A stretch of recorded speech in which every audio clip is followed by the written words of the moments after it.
Senhor esteja convosco. Ele está no meio de nós. Proclamação do Evangelho de Jesus Cristo, segundo Mateus. Glória a vós, Senhor. Naquele tempo, disse Jesus a seus discípulos: que vos parece? Se um homem tem 100 ovelhas e uma delas se perde, não deixa ele as 99 nas montanhas para procurar a que se perdeu? Em verdade eu vos digo, se ele a encontrar, ficará mais feliz com ela do que com as 99 que não se perderam. Do mesmo modo, o Pai que está nos céus não deseja que se perca nenhum de seus pequeninos. Palavra da salvação. Glória a vós, Senhor. Que a palavra de Deus perdoe os nossos pecados. Amém. Tu és, Senhor, o meu pastor. Cantemos. Tu és, Senhor, o meu pastor, por isso nada em minha vida faltará.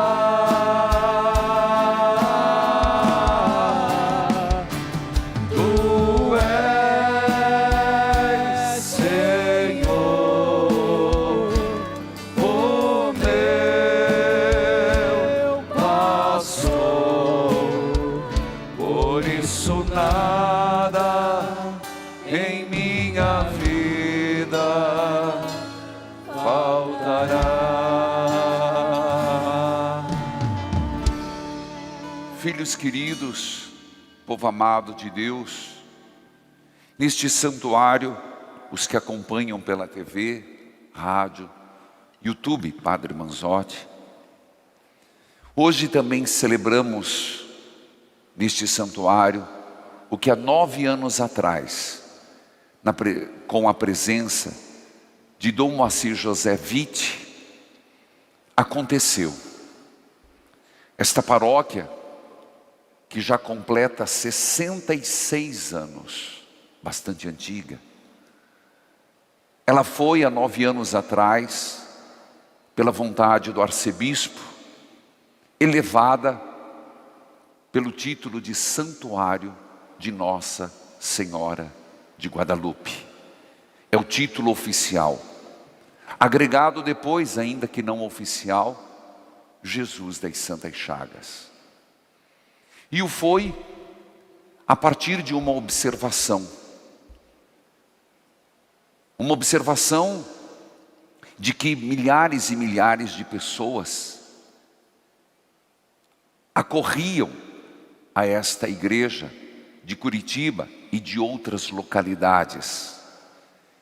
E elementos para ser um santuário é a intensa visitação e as obrigações, além de missas, direcionamento, é o atendimento à confissão que o fazemos e temos aqui presente mesmo. Isso acontecia durante já o final da pandemia e continua hoje. E se não é mais, é porque ainda há muitos cuidados a serem tomados. Mas este é um santuário. O santuário onde as pessoas se sentem acolhidas sempre. E digo como pároco, reitor, mas como um vasto número de voluntários e colaboradores, é assim que desejamos. Que as pessoas se sintam acolhidas. Que aqui seja um lugar de oração, de encontro com Deus, na palavra, na Eucaristia e nos demais sacramentos. Hoje, o Evangelho nos fala, segundo Mateus, de uma parábola de nosso Senhor Jesus Cristo. Uma parábola, um exemplo, uma comparação mais que parábola, bastante conhecida, a da ovelha perdida. Mas Mateus tem uma particularidade. Ele retoma esse mesmo pensar de Jesus e Mateus faz questão de colocá-lo no capítulo onde ele fala sobre a vida eclesial. Que Jesus falou isso, falou. Mas cada evangelista coloca num determinado ponto. Mateus reserva esse ensinamento do Senhor para falar de como a comunidade deve agir.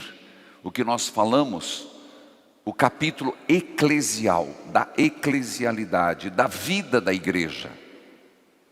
Então, tem um propósito para isso. O propósito de, é claro, a partir do que Deus é, daquilo, a partir do que Jesus fez, o que a igreja é chamada a fazer. Este é o ponto de partida. Porque é importante entender esse contexto, onde aparece. E assim sendo, Jesus disse aos seus discípulos: o que vos parece? Se um homem tem 100 ovelhas, uma delas se perde, não deixa ele as 99 na montanha para procurar aquela que perdeu? É uma pergunta. Mas vamos ser sinceros, honestos. É um pouco loucura, né? Parece meio discrepante. Ora, deixar as 99 na montanha, podendo o lobo roubar, matar, podendo um ladrão roubar, não parece sensato deixar 99 correndo um certo risco para ir atrás de uma? A matemática parece não bater, mas esta é exatamente a afirmação inovadora que Jesus quer passar. Que na matemática de Deus vale a pena. Que na lógica de Deus, todos os filhos, as ovelhas, são importantes. Ele não fica com os números maiores. Ele não fica com a maioria. Para ele, todos são extremamente importantes. É uma lógica diferente. Eu diria, é a matemática de Deus. Esse é o ponto. E é isso que diz a primeira leitura. A primeira leitura é do profeta Isaías. E a partir de hoje, nós vamos ouvir um que é um enxerto, o que é uma inclusão do capítulo 44 seguintes, que é um profeta anônimo, que vai para um povo que era a ovelha perdida. Um povo que não tinha grandes conquistas, ao contrário, um povo que não tinha glória alguma. A glória era Jerusalém, estava destruída. A glória era o templo, estava destruído. A glória era a terra, perderam. A glória era a liberdade, eram escravos. E a primeira leitura fala isso.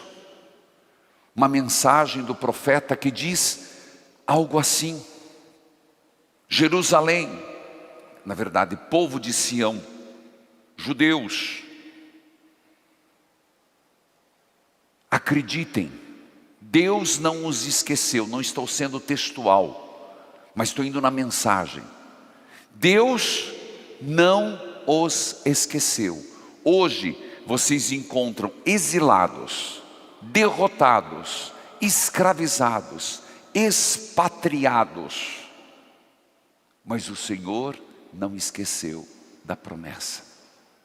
Então a primeira leitura fala concretamente de um povo que por várias razões, o pecado, a idolatria, a desobediência a Deus, se extraviaram, se perderam, e o que vivem é consequência do que fizeram. Mostra um Deus perdoador. Deus que, vendo o seu povo oprimido, manda uma mensagem: tudo isso vai passar, e Deus, o Senhor Javé, há de restaurar a vossa glória, pela aliança que foi refeita. Essa é a primeira leitura. Ora, voltemos ao Evangelho. Eu comecei dizendo que Mateus quer mostrar que a comunidade tem que agir igual Jesus. E o que é que está dizendo? Que nós, e mais do que nunca, temos que entender isso. A necessidade de em tudo nos empenharmos por aqueles que se desgarraram, a ovelha perdida. A missão da igreja é isso. A ação evangelizadora é isso. As pregações neste propósito, as pastorais neste propósito, os planos de ação evangelizador neste propósito. Não ficarmos felizes, só felizes com aqueles que estão dentro da igreja. Por sinal, não são tantos. Mas ir atrás dos pequeninos. Pequeninos, aqui representa muito. Pequenino representa aquele que por algum motivo se desgostou da igreja, se cansou com a igreja, se decepcionou com a igreja. Os pequeninos, aqueles que são injustiçados, marginalizados, oprimidos. É um ir na matemática de Deus, atrás que seja de uma ovelha desgarrada. Essa é a missão da igreja. E veja, a confissão, a pregação da palavra, o batismo, agora cada vez mais catecumenal, a catequese, tudo isso é exatamente resgatar. Se a igreja tem que agir assim, não seria diferente na nossa prática como cristãos. E quantas pessoas não estão desgarradas? Faça um exemplo na tua família. Se você contar nos dedos, quem é uma pessoa que participa? Infelizmente, veremos que muito mais são aqueles que não querem mais saber. Infelizmente. O que causa e deveria nos causar não só tristeza, um pouco também, mas uma atitude de ir buscar, de ir atrás, de não nos conformarmos com esta situação. Filhos queridos, é assim que Deus Pai age. É assim que Deus busca. É assim que Deus pede o nosso empenho atrás da ovelha perdida. Do outro lado, meus irmãos, é impressionante, porque nós começamos cantando: o Senhor é o meu pastor, nada me faltará. Porque em outro momento, aqui não está explícito, mas está implícito, que se trata do bom pastor. E é Jesus, o bom pastor, que vai atrás da ovelha perdida. É o próprio Jesus que na cruz derramou o seu sangue por todas as ovelhas, as já encontradas e as ainda não. É isso que nós precisamos compreender. É Jesus o bom pastor que se dispõe a ir nas encruzilhadas da vida, onde a pessoa, vendo vários caminhos, tomou um caminho equivocado. É Jesus o bom pastor que vem e vai atrás das ovelhas, e às vezes somos nós, que indo por caminhos errados, ficamos presos em arbustos e galhos, não conseguindo sozinho nos libertar. É Jesus que vai atrás da ovelha perdida, machucada, e a toma nos ombros, como um outro evangelista fala. Toma nos braços. Ah, meus irmãos, é impressionante essa imagem de um Senhor que não se cansa de zelar, de vir uma ovelha perdida e não passar adiante, como na parábola do bom samaritano, é todo um contexto. Mas Ele que se aproxima da ovelha, pega a ovelha nos braços. É impressionante porque Jesus não se importa de sujar suas mangas. O Senhor não se importa de juntar carrapichos, sujeiras, um pouco de sangue da ferida aberta daquela ovelha. O Senhor não se importa. É tão bonito pensar isso. O Senhor não se importa de se misturar um pouco a nossa vida, a nossas debilidades, e dizer: você é meu, você é minha. E depois de pegar nos braços, sabendo que às vezes falta forças, e falta. Quando a distância é longa, quando a ferida é grande, falta forças para voltar caminhando com os próprios pés.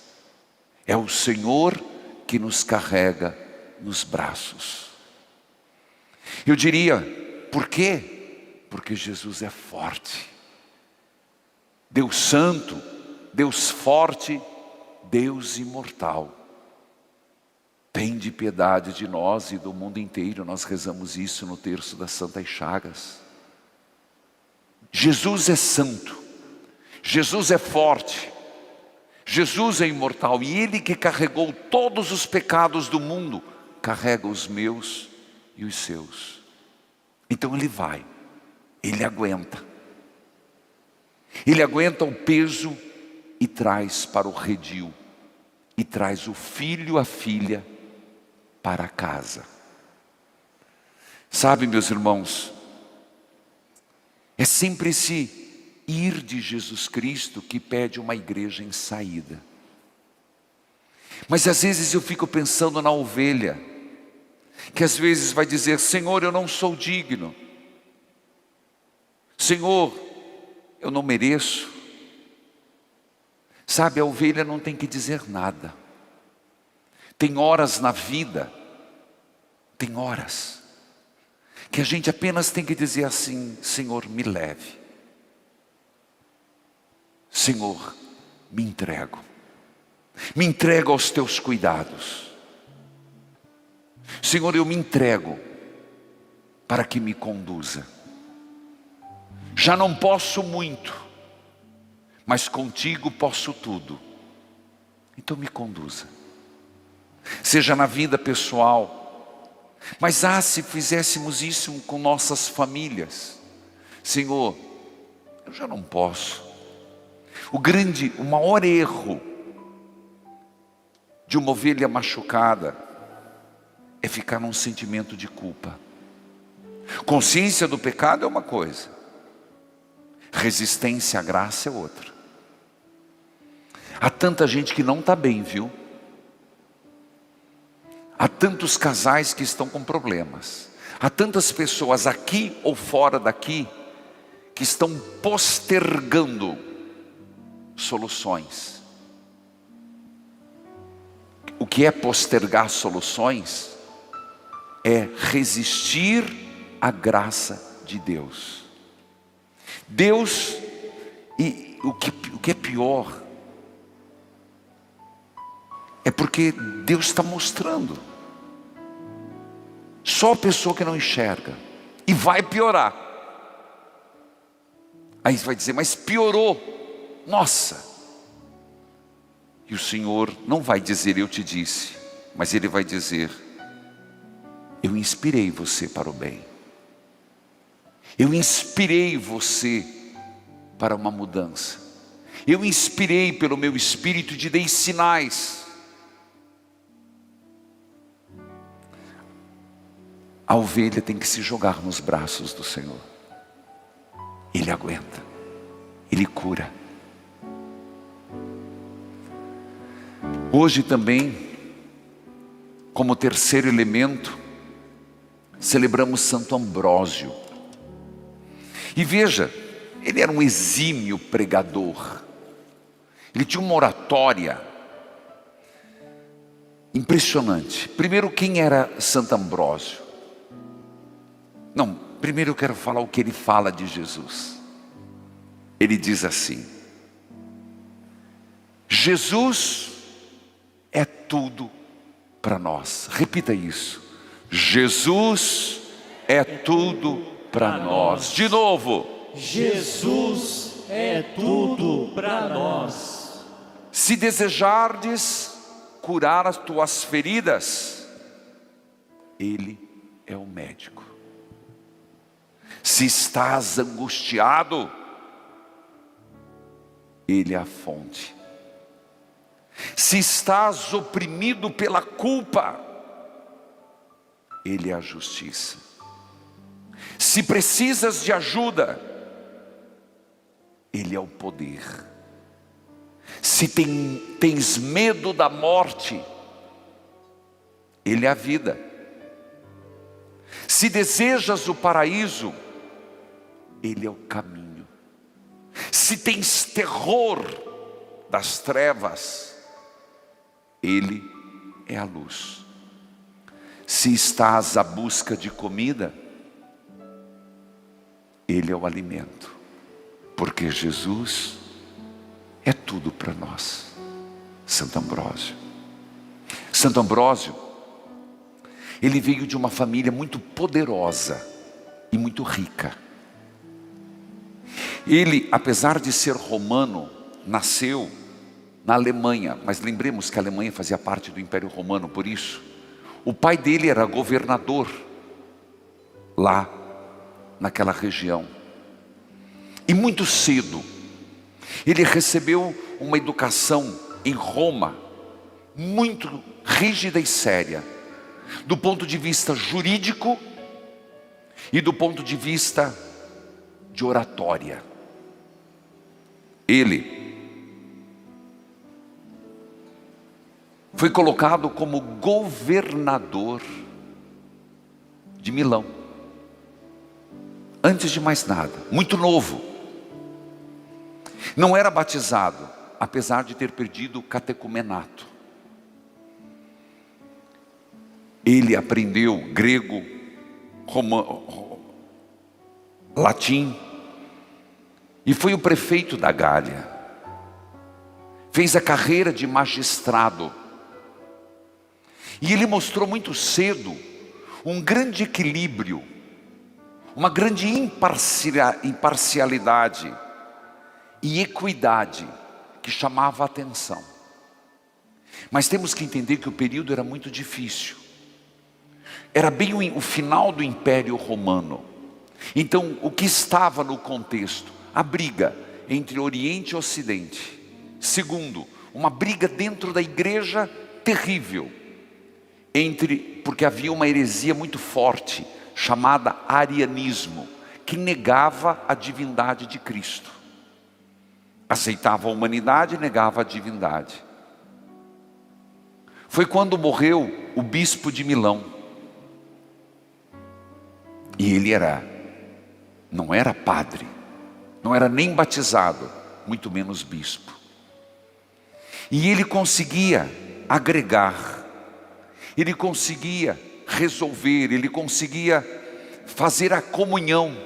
Foi quando, numa briga, depois de muitos dias, gritaram: Ambrósio, nosso bispo. Ele relutou, foi até o imperador e pediu para não sê-lo. Mas depois de 7 dias, ele percebeu o sinal de Deus. Percebeu o sinal de Deus. Foi batizado, ordenado e feito bispo num só dia. Este homem, ele tinha uma bondade enorme, mas tanto é que na iconografia é engraçado que é visto ele com reio, porque ele não aceitava os erros, combateu o arianismo. Ele, apesar de ser jovem, foi ordenado bispo com 36 anos. Ele enfrentou o imperador. Quando o imperador Teodósio permitiu que uma das suas legiões massacrasse uma cidade, não sei, da Grécia, ele imputou as penitências ao imperador e disse: o imperador é da igreja e não mais que a igreja. Homem forte.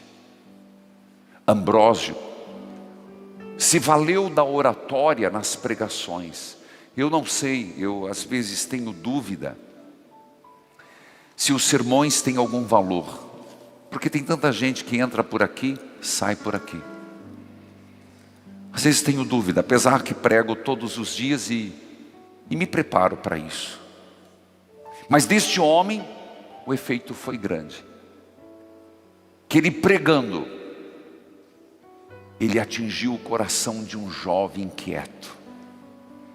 Esse jovem, que era professor de oratória, chamava-se Agostinho, que primeiro foi encantado pelo estilo, pela oratória, e Deus se valeu da sabedoria de Ambrósio, pelo estilo de Ambrósio, para que Agostinho se interessasse, num segundo momento, pelo conteúdo. E a partir dali, Agostinho se converteu. É impressionante, meus irmãos, que Santo Ambrósio foi um homem forte, grande pregador, mas ele tinha um amor muito grande à liturgia. Fez várias reformas, também na música, nos hinos, nos ofícios, a ponto de receber o nome, como de outros grandes santos, doutor da Igreja do Ocidente. Mas ele sempre respeitou o Papa, apesar de, vamos dizer, fazer uma crítica. Na época, o Papa de Roma tinha seus problemas. Ele, muito mais forte, pelo menos na influência, ele sempre voltava e dizia: onde está Pedro, Roma, ali está a igreja. Uma humildade. Santo Ambrósio, ele nos ensina muito, uma frase que eu sempre uso dele, quando se trata de finados. Para os mortos, o que fazer? Velas queimam, flores murcham, ouro e prata se consomem. Rezar, rezar, rezar. Mas ele disse também sobre a igreja, que nós fazemos parte. Aquilo que o Evangelho vem nos dizer, que nos pede de ir buscar a ovelha perdida.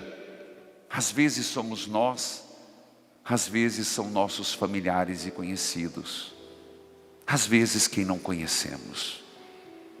A igreja é um navio que navega muito bem neste mundo, soprado pela força do Espírito Santo, com as velas da cruz plenamente desfraldada. Ah, eu quero estar nesse navio. Eu quero estar nesse navio. E por fim, hoje, Jesus das Santas Chagas, diz ele, no Antigo Testamento, agora preciso explicar, diz ele, no Antigo Testamento, a água correu da pedra. Lembra do Horebe? Quando Moisés bateu e a água saiu? Então, valendo-nos disso, em favor deles, correu água da pedra. Em favor de nós, corre o sangue de Cristo. A água do Antigo Testamento os saciou por um momento. Do Cristo, nas suas santas chagas, corre o sangue que nos lava e santifica para sempre. Santo Ambrósio. Amém. Tu és